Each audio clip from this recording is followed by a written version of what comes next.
637 Nashville's Morning News on Super Talk 99.7 WTN. Dan Mandis here along with Joe and Jones. Johnny B as well. Want to welcome on into the program Matthew Hurtt, our grassroots political analyst. As always, Matthew, great to have you on the program. Of course, everybody talking about the debate tonight. I do want to get into that, but first, Harris's economic plan. She finally gave us some details, including some tax proposals, and she speaks about child tax credits. She talks about the war on price gouging. And, none of this seems to be really surprising. What it is really Harris making it official. Anything in here that you find surprising? Not especially, Dan, and it's great to be with you. The big takeaway here is the expiration of Donald Trump's Tax Cuts and Jobs Act will amount to the largest tax increase in American history, $7 trillion.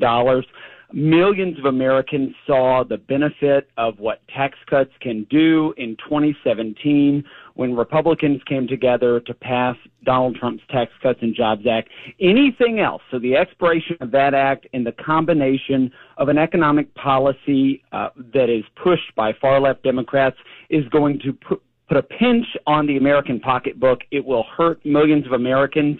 We should not be surprised that Kamala Harris and the Democrats hope that this bill expires. They're not going to renew the conversation in Congress. That's why it's so important not only to elect Donald Trump, but to elect Republicans in the House and the Senate to make sure that the American people have the opportunity, the financial wherewithal to achieve their American dream and to keep the American economy humming. One of the things I was surprised at is that she talks about, the price gouging still, even though both sides have sort of debunked that as something that, number one, isn't really happening because, within capitalism, there is competition, and that takes care of any price gouging within the grocery stores. But also because, again, her plan, her comments were slammed not only by Republicans, but by Democrats as well. It's almost like she doesn't care that it's been sort of trashed by both sides. She said it, and she's going to stick to it, regardless of what anybody says. Even National Public Radio, NPR, yesterday came out with an article that said that price gouging, especially in grocery stores, is not happening. You're right. Economic studies across the spectrum have showed that margins in grocery stores in particular are extra thin. That means the price from wholesale to retail when a grocer brings in a bunch of oranges or brings in a bunch of meat and then marks up the price to make a profit is so slim. And this is where I get into my nerdy libertarian economics, where prices are actually signals to the American people, or really to anyone. And so when we see a price, what we know is the work it took to get that item to that market. And that's why we see sometimes, and this ends up being a little controversial, places like Home Depot and Lowe's where the prices will go up along the coastline where there's been a hurricane or a storm. That's because it's taken more work to get those items to the market in those areas.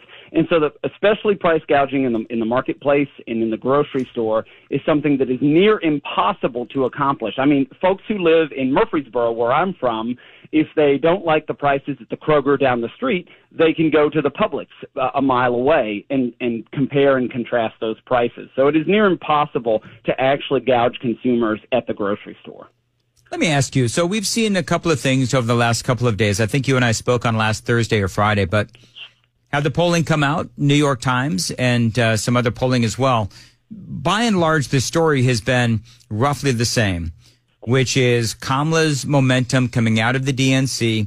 That is now stalled, just as I predicted, by the way. That is now stalled, and now there's really only one thing left, and that is this debate. The interview with Dana Bash did not help Kamala Harris. I believe that it probably hurt her more than anything else because it was the only interview that she's done. So that's number one. Number two, the New York Times, I don't have it in front of me, but the New York Times poll shows that Donald Trump is actually leading Kamala Harris, and the battleground states are effectively, tied or very close, depending on which state you're talking about. So are you surprised now that the momentum, at least to me, seems to have shifted to Donald Trump because Kamala's momentum has stalled? Interactive polls on Twitter gives Donald Trump, I think as of yesterday, a 63.8% chance of winning. And what that number means, it isn't that he's going to get 63.8% of the vote. That isn't happening. But in states like Pennsylvania, Michigan, Wisconsin, Arizona, North Carolina, Georgia, and Nevada, Trump has now opened up the chance of winning. And there's a difference between a poll of voters where Donald Trump may get 51% of the vote in the poll, say in Nevada, where these numbers are the percentage opportunity that Donald Trump has to win. And in all of those states I just mentioned, Donald Trump is up at least 6, but even 12 and 15 points in the likelihood that he's going to win. And as you and I talked about a few weeks ago, it's the crosstabs in those states. Pennsylvania, where there is a robust effort to flip voter registrations and get Republicans to turn in their mail-in ballots, which we know from the interview you had with Cliff Maloney a few weeks ago, something like 60,000 Republicans received a ballot to their house and never turned it in.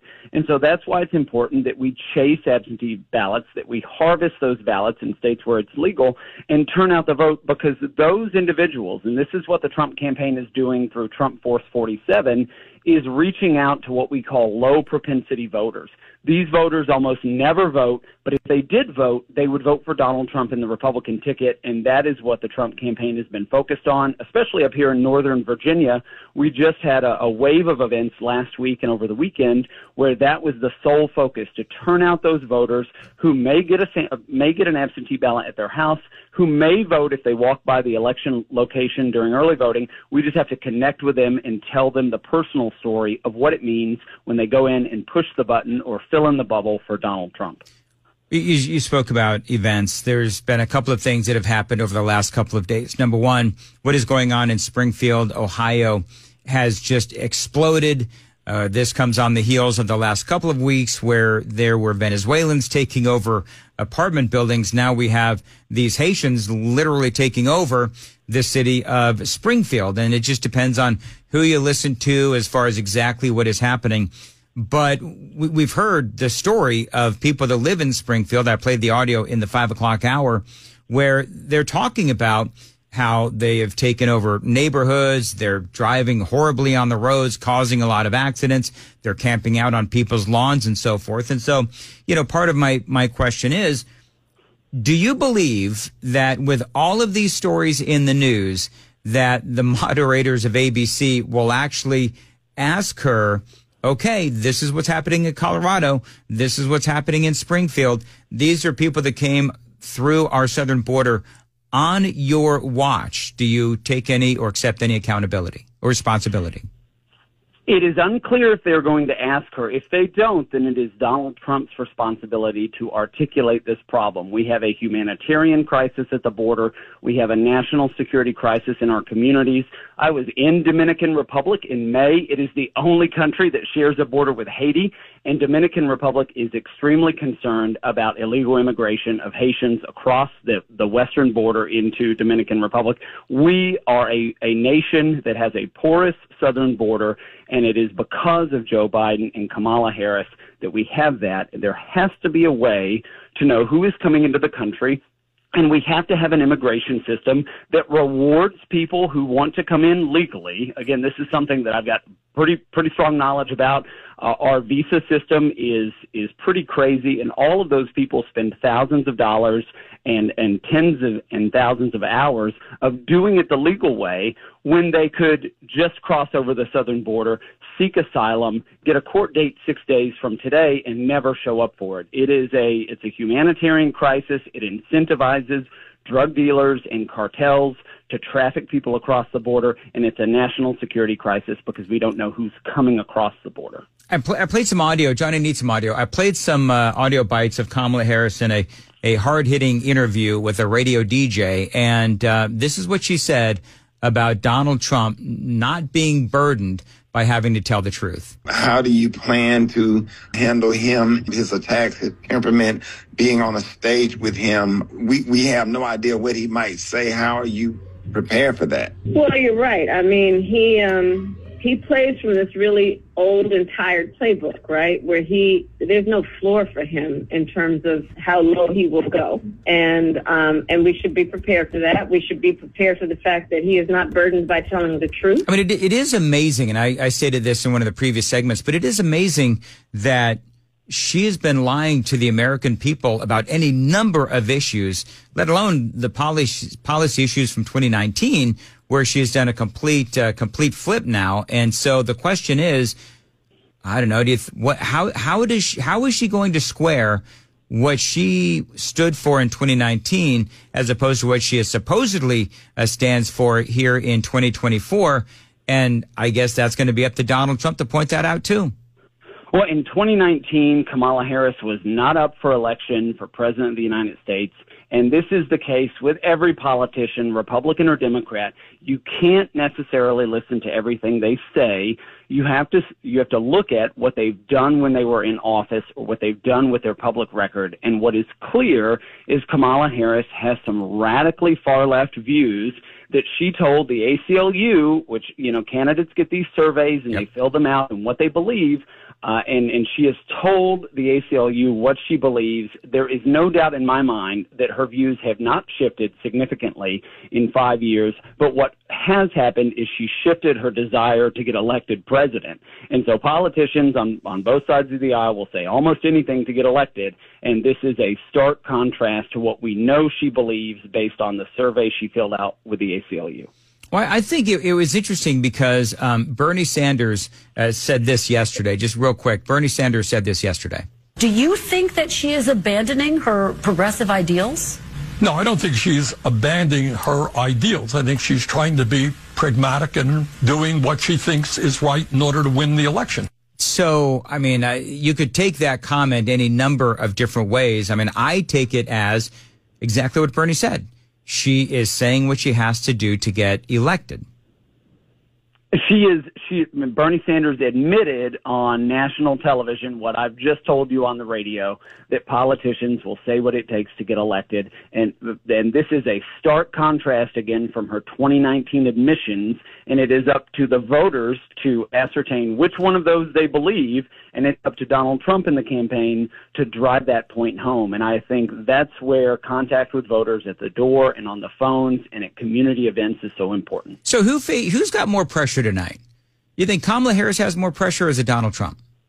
Well, the rules of this debate are very much like the rules of the first debate with a guy who's no longer running for president. The mics will be muted. There's no audience. There are no direct questions from one candidate to the other. I think it is very similar to the first debate in the sense that Donald Trump in the split screen has to look calm and reserved.